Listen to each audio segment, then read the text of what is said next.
Dear friends, Haryana GK की आज की वीडियो में मैं हरियाणा में पंचायती राज को आगे बढ़ाते हुए इसका पार्ट 3 आज की क्लास में कराऊंगी। देखिए फ्रेंड्स, हरियाणा में पंचायती राज एक अपने आप में बड़ा टॉपिक है, तो ये कई पार्ट्स में कंप्लीट होगा क्योंकि वीडियो ज़्यादा लेंथी होने के बाद भी थोड़ा समझ कम आती है। ठीक है, क्योंकि हमारा इंटरेस्ट लेंथी वीडियो को देख के थोड़ा कम हो जाता है। तो चलिए शुरू करते हैं पार्ट 3। सबसे पहले मैं आपको करंट अफेयर से रिलेटेड एक क्वेश्चन बता देती हूँ।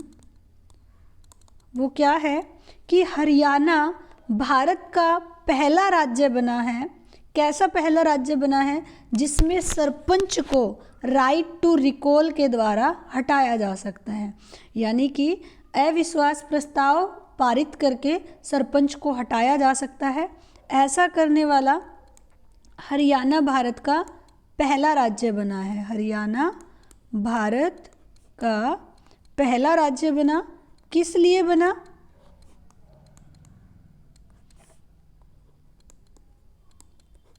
सरपंच को अविश्वास पत्र द्वारा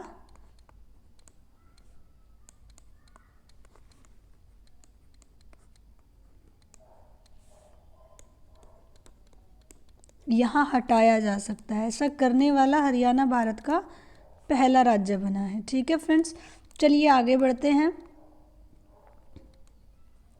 पिछड़े वर्गों के व्यक्तियों के लिए एक सीट उस वार्ड में आरक्षित की जाएगी जिसमें पिछड़े वर्ग के लोग अधिक होंगे। मान लीजिए कोई एक गली, कोई एक मोहल्ला ऐसा है जिसमें पिछड़े वर्ग के व्यक्ति हैं बहुत सारे, तो उस मोहल्ले में, उस वार्ड में पिछड़े वर्ग के व्यक्तियों के लिए एक सीट आरक्षित कर दी जाएगी कि एक सीट तो यहाँ से पिछड़े वर्ग का व्यक्ति ही लेकर आएगा। ठीक है, और 2 या 2 से अधिक बच्चे होने पर अयोग्यता। यह अधिनियम जिस तिथि से लागू हो जाएगा फ्रेंड्स, उसके 1 वर्ष बाद या 2 से अधिक बच्चे होने पर किसी भी स्तर पर चुनाव नहीं लड़ पाएगा। देखिए, ये अभी सरकार जो है ये सोच रही है ऐसा कि जिसके पास 2 से ज़्यादा बच्चे होंगे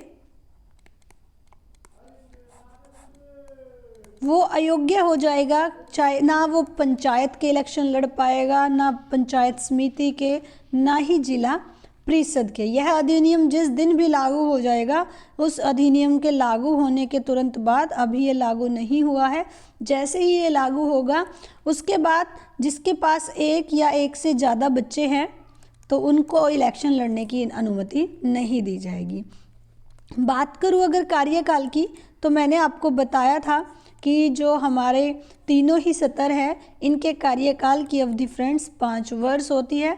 आप सबको पता है कि सरपंच के इलेक्शन हर 5 साल में होते हैं, लेकिन अगर उन्हें भंग किया जाता है किसी रीजन से तो 6 महीने के अंदर नया चुनाव कराया जाएगा। ऐसा भी प्रावधान है कि अगर मान लीजिए सरपंच है जो हमारा, उसने कोई ऐसा काम कर दिया जिस वजह से उसका जो स्तर था उसको भंग करना पड़ा, उस ग्राम पंचायत को भंग करना पड़ा, तो 6 महीने के अंदर नया चुनाव कराया जाएगा। और सबसे, अगर मैं ये पूछ ले आपसे कि सबसे ज़्यादा ग्राम पंचायत कौन से ज़िले में है, क्या पूछ ले फ्रेंड? सबसे ज़्यादा ग्राम पंचायत कौन से ज़िले में है? तो आप क्या कहोगे? यमुनानगर। यमुनानगर ऐसा ज़िला है फ्रेंड्स जिसमें 469 ग्राम पंचायत है। यमुनानगर ज़िले में सबसे ज़्यादा ग्राम पंचायत है। अगर पूछे सेकंड नंबर पर कौन सा ऐसा ज़िला है जिसमें ज़्यादा ग्राम पंचायत है, तो सेकंड नंबर पर है फ्रेंड्स भिवानी। और भिवानी में कितनी ग्राम पंचायत है? 462 ग्राम पंचायत है।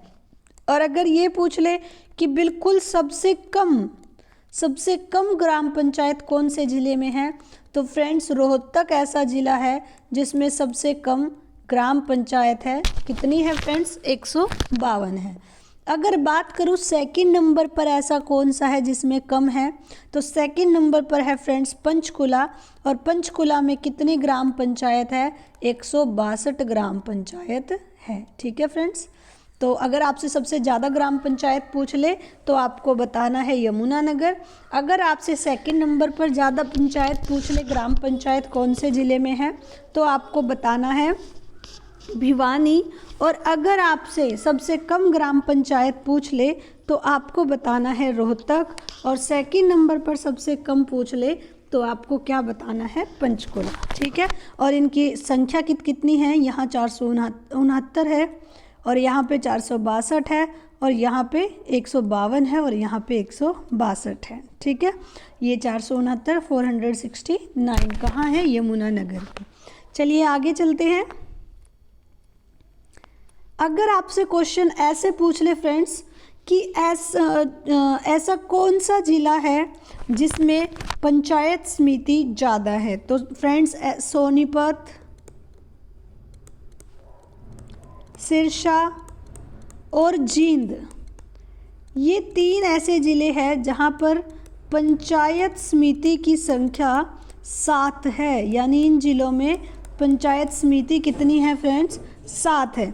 और टोटल पंचायत समिति 119 थी लास्ट डाटा के अकॉर्डिंग। अगर पूरे राज्य की बात करूं तो हरियाणा में टोटल पंचायत समिति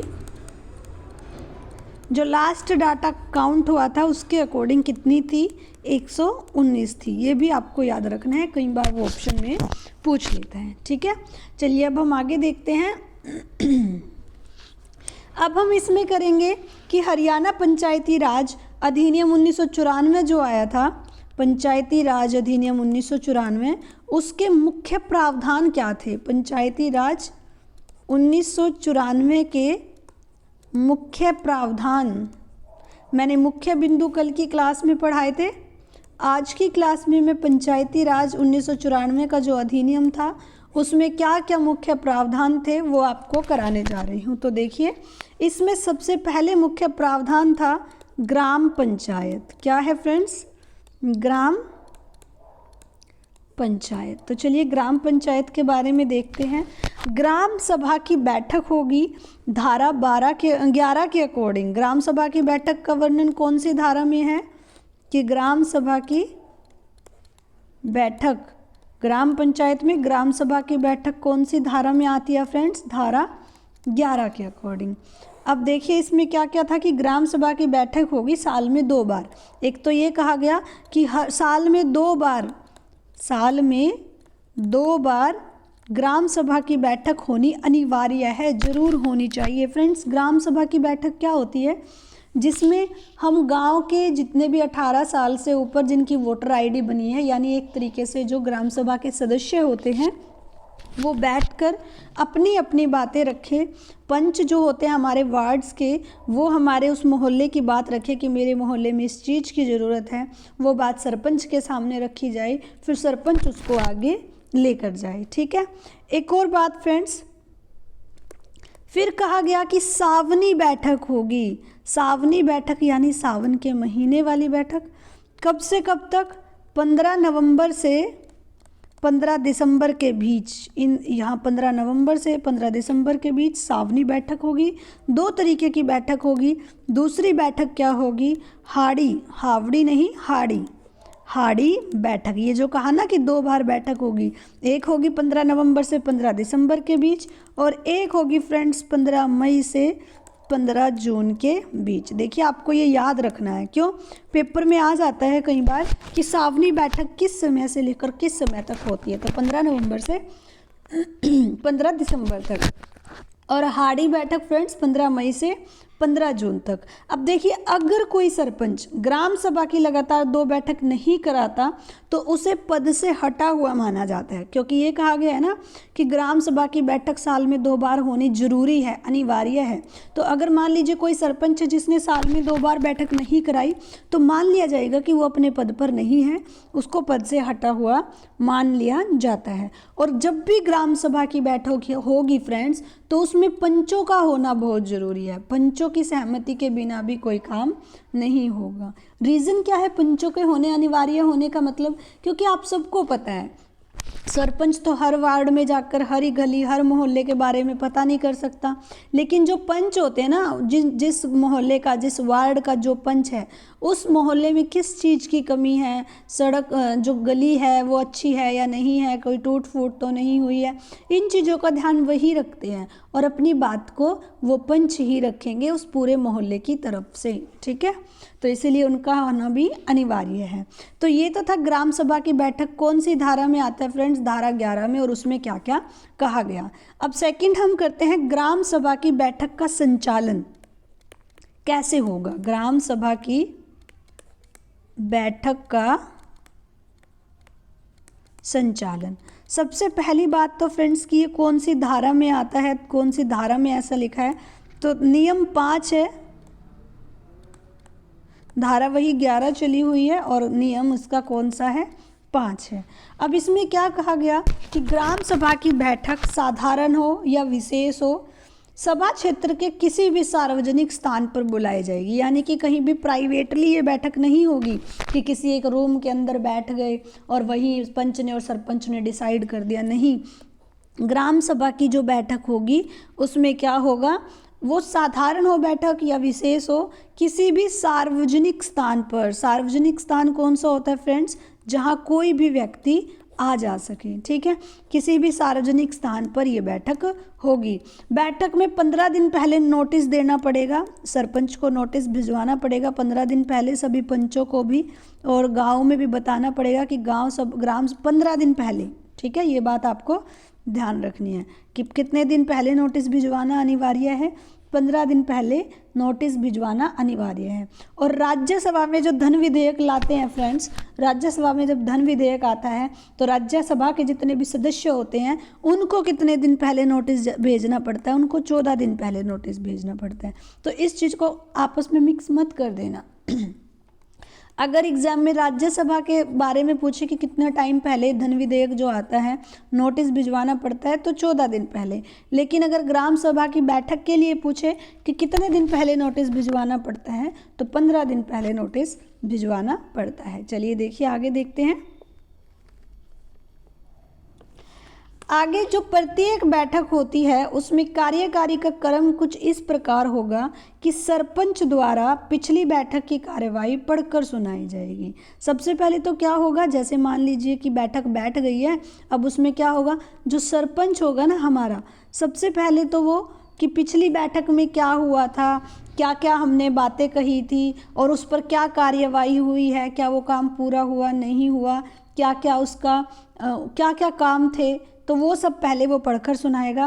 फिर पिछली बैठक में जो चर्चाएं की गई है ग्राम पंचायत के द्वारा, उनकी रिपोर्ट पढ़ी जाएगी कि ये रिपोर्ट थी, इस पर ये काम हुआ है। ठीक है, उसके बाद जो पिछली बैठक के बाद ग्राम पंचायत जो भी महत्वपूर्ण फैसले लिए गए थे उनके बारे में एक बार रिपीट करेगी कि भाई हमने ये फैसले लिए थे। ठीक है, कि इस चीज़ को लेकर ये फैसला लिया गया है, क्योंकि पहले वाली पंचायत सभा जो हुई थी उसमें जो परेशानियां, जो समस्याएं बताई गई होंगी, पहले वो उनको पढ़कर सुनाएगा, उसकी रिपोर्ट बताएगा, फिर उस पर फैसला सुनाएगा। फिर जो ग्राम सभा के सदस्य हैं वो अपने पर्सन और प्रस्ताव जारी करेंगे उसके बाद कि आज इस बैठक में हमारे ये पर्सन है, ये प्रस्ताव है, हमें ये चाहिए, ये नहीं चाहिए। उसके बाद आमदनी और खर्चे का विवरण होगा कि भाई इस चीज़ के लिए इतनी आमदनी है, इस पे इतना खर्चा हो जाएगा, इतना खर्चा है, इतना खर्चा ऊपर से आया है, इसके लिए विवरण होगा। फिर ग्राम पंचायत द्वारा जो बजट तैयार किया जाता है उस पर विचार होगा। जो बजट तैयार किया जाता है उस पर विचार होगा कि इस बार इतने बजट की ज़रूरत है, यहाँ ये पैसा चाहिएगा। और विकास योजनाओं की क्या किया जाती है फ्रेंड्स, अनुमोदन किया जाता है कि भाई हम ये विकास योजना अपने गांव में शुरू करेंगे। ठीक है, विकास योजना। चलिए, तो ये है कि बैठक में कार्य का जो कार्यक्रम है वो किस हिसाब से चलेगा। ये था फ्रेंड्स ग्राम सभा की बैठक का जो धारा 11 थी उसमें क्या क्या है। अब हम नेक्स्ट देख लेते हैं ग्राम पंचायत की बैठक धारा 13। ग्राम पंचायत की बैठक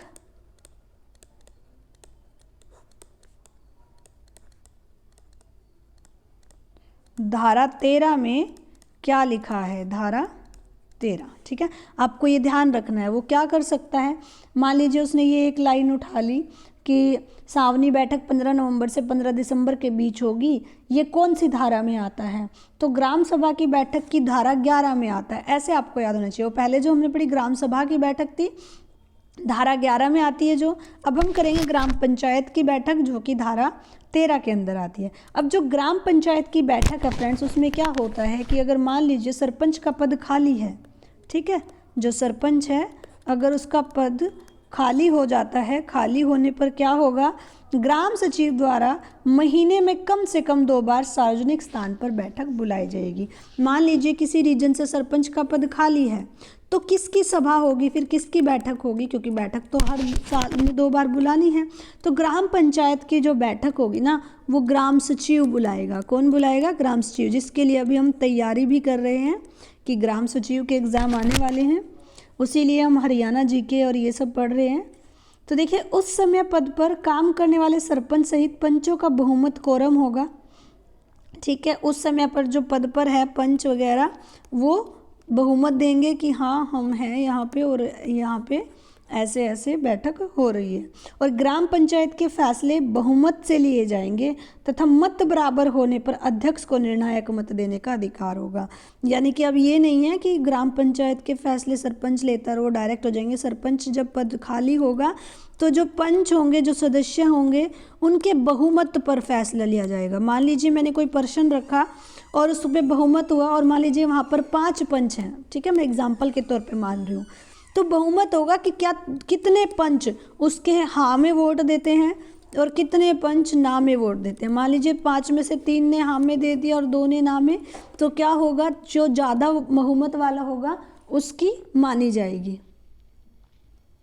देखिए फ्रेंड्स, जब मैंने आपको ग्राम सभा की बैठक का संचालन कराया था तो मैंने बताया था वो नियम 5 में आते हैं। अब अगर ग्राम पंचायत की, यानी कि जब सरपंच का पद खाली हो तब जो बैठक होगी, उसका संचालन जो होगा वो कौन से नियम में आता है, नियम 6 में और नियम 9 में। इसमें क्या है फ्रेंड्स कि जो ग्राम पंचायत की बैठक होगी ना, उसके लिए सभी पंचों को कम से कम 3 दिन पहले, उसमें क्या था, कम से कम 15 दिन पहले नोटिस जारी करना होता था, इसमें 3 दिन पहले नोटिस उनको भिजवाना पड़ेगा। पहली बात तो ये है। फिर दूसरा, इस नोटिस में जो बैठक का दिन होगा, जो समय होगा, जो काम, किस काम के लिए ये बैठक है, उस सब की सूचना दी जाएगी। दिन, समय और काम, इन सब की सूचना दी जाएगी उस नोटिस के अंदर। और बैठक का जो एजेंडा होगा वो ग्राम सचिव द्वारा भेजा जाएगा कि इस बैठक का एजेंडा क्या है, मोटिव क्या है, वो कौन भेजेगा, ग्राम सचिव। क्यों, क्योंकि मैंने आपको बताया सरपंच की अब्सेंस में बैठक कौन करवाता है, ग्राम सचिव करवाता है, जो हम अभी तैयारी कर रखे HSSC का पेपर क्लियर करके और ग्राम सचिव के एग्ज़ाम आने वाले हैं। ठीक है, तो प्रत्येक बैठक में जो पिछली बैठक के निर्णय होंगे वही सेम वो पढ़कर सुनाए जाएंगे। और प्रत्येक ग्राम पंचायत में एक रजिस्टर होगा जिसमें सारी चीज़ें नोट की जाएगी। बैठक शुरू होने से पहले सरपंच और प्रत्येक पंच अपने हस्ताक्षर करेंगे। ठीक है, उसके बाद ग्राम पंचायत की जो बैठक की कार्यवाही होगी उसके लिखने का तरीका जो है वो नियम 12 में दिया गया है कि ये कुछ नहीं, नियम 12 में ये बताया गया कि कैसे परफॉर्मा बनाया जाएगा, कहाँ क्या लिखा जाएगा, किस कॉलम में क्या चीज़ लिखी जाएगी रजिस्टर के अंदर। ठीक है, उसके बाद जो ग्राम पंचायत की बैठक की कार्यवाही होगी वो किस में होगी फ्रेंड्स, नियम 12 में होगी। ये मैंने आपको बता दिया है। तो चलिए, ये था ग्राम पंचायत की बैठक जो कि धारा 13 में आती है, और ग्राम सभा की बैठक फ्रेंड्स धारा 11 में आती है। अब ये थी आज की वीडियो जिसमें मैंने आपको पार्ट 3 कराया। कल फ्रेंड्स मैं हरियाणा में पंचायती राज का आपको धारा 15 कराऊंगी जिसमें ग्राम सचिव के कर्तव्य क्या क्या होते हैं, और ग्राम जो पंचायत समिति होती है और जिला परिषद होती है उसकी कार्यवाही करने का क्या तरीका होता है, ये हम पढ़ेंगे। तो जुड़े रहिए मेरे साथ ग्राम पंचायत से रिलेटेड इस वीडियो को करने के लिए। फ्रेंड्स, अगर आपको मेरी ये वीडियो अच्छी लगी है तो वीडियो को लाइक कर दें। अगर आप चैनल पर नए हैं तो चैनल को सब्सक्राइब कर दें और बेल आइकन को प्रेस करना बिल्कुल ना भूलें ताकि आपको मेरी डेली वीडियोस की नोटिफिकेशन मिलती रहे। देखिए फ्रेंड्स, आपको वीडियो ये कैसी लगी आप कमेंट सेक्शन में कमेंट करके ज़रूर बताएं। अगर हो सकता है किसी मॉडिफिकेशन की ज़रूरत हो तो वो भी आप मुझे ज़रूर बताएं। आपकी लाइक करने से, कमेंट करने से ही मुझे अप्रिशिएशन मिलेगा और मैं आपके लिए ऐसे ही वीडियो बनाती रहूँगी। धन्यवाद फ्रेंड्स मेरे साथ जुड़ने के लिए।